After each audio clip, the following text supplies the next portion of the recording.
She's very, very smart, but she's also very funny and has a great wit and is a little bit crazy. She has more energy in this little body than any human I have ever seen. Oh, an everyday thing with Charlotte? Legal pad. First thing every morning in my office. I know that the sex ed curriculum was a big thing. She had a particular suit that she called her sex suit that she wore and smiling all the time. Always student focused. There's no question that science is her passion. She was my role model.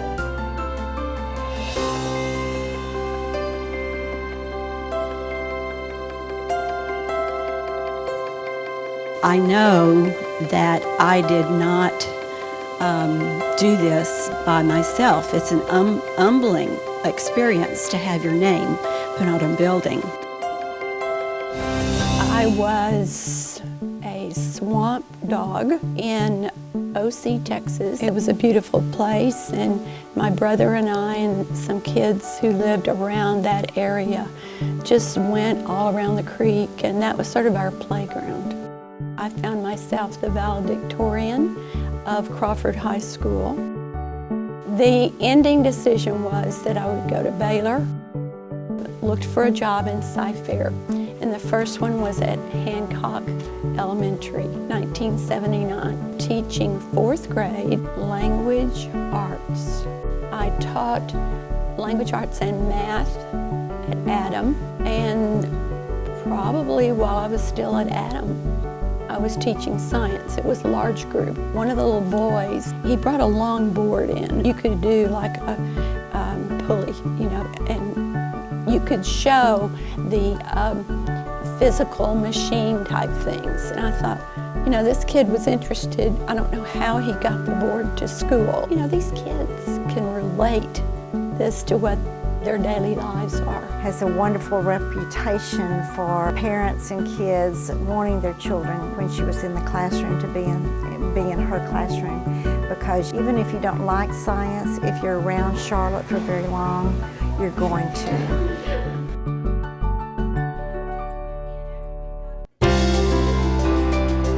This is what I tried to do in my classroom, was to make it engaging but memorable. I mean, not to just do something because it's an activity, because it's connected to the curriculum. Christy, could you be my helper? There will be another person who stirs after each drum. But in hopefully an innovative way. Not every day was like that, but there were some days that were like that. I guess you would think about a kid who would say, "Is the period over?" You know? And it had gone by, and they didn't even realize it. She moved into the room next to me, and we taught next door to one another for the next 9 years. She introduced me to having live animals in the classroom. I noticed my students were all just big-eyed, looking at my lab coat, and mouths gaped open. The whole bottom part of my lab coat was just tattered and frayed, just shredded. In the corner was this little hamster asleep in this cozy little bed of the fabric from my lab coat. I asked Charlotte to come over and look at this, and so she came, and there was Agatha, all curled up, still sleeping.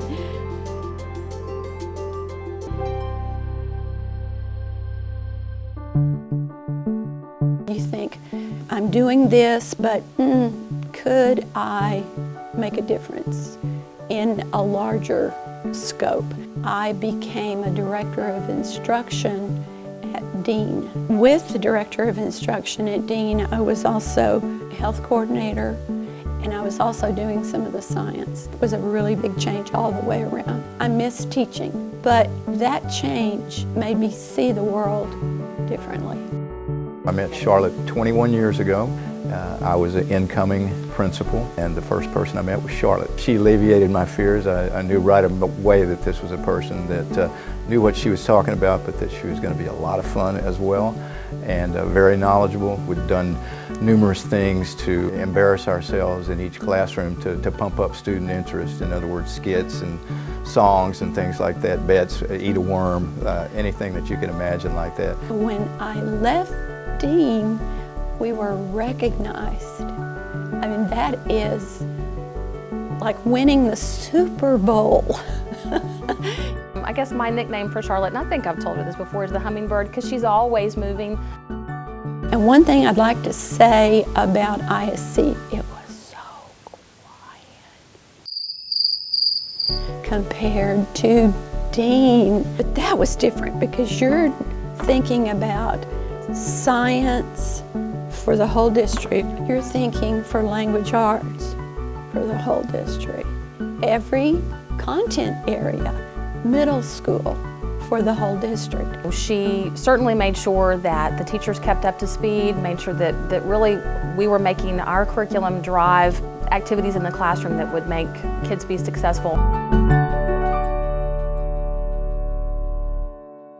I was fortunate to teach sex ed before I went into administration. She was known in our district as the sex queen. She would introduce herself as, I'm the Cypher sex queen. I was on a team that helped write some of the lessons or rewrite some of the lessons. She had a particular suit that she called her sex suit that she wore. And you knew when she had on the Navy suit that she was going to talk to parents or staff about the sex education program. And I think that was one of her gifts, is being able to professionally work with parents, calm them down, but still meet the criteria of what we wanted our human reproduction unit to be.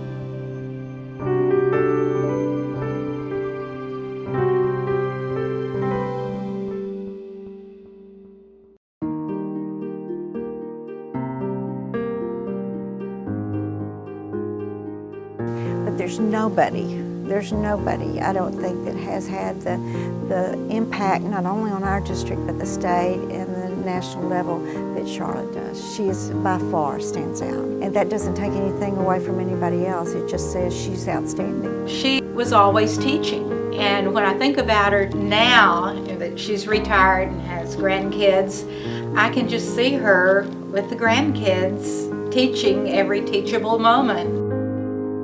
Just made an impact in elementary and junior high and high school kids over her whole career, being a fabulous science teacher, and then becoming that leader of the secondary science curriculum. She just made a huge impact. She drove curriculum, she mentored teachers. I think that she just really made a huge impact on where Cy-Fair is. Part of it's because of Charlotte. Charlotte, just so honored to be a part of your ceremony today and dedication. Couldn't be more flattered.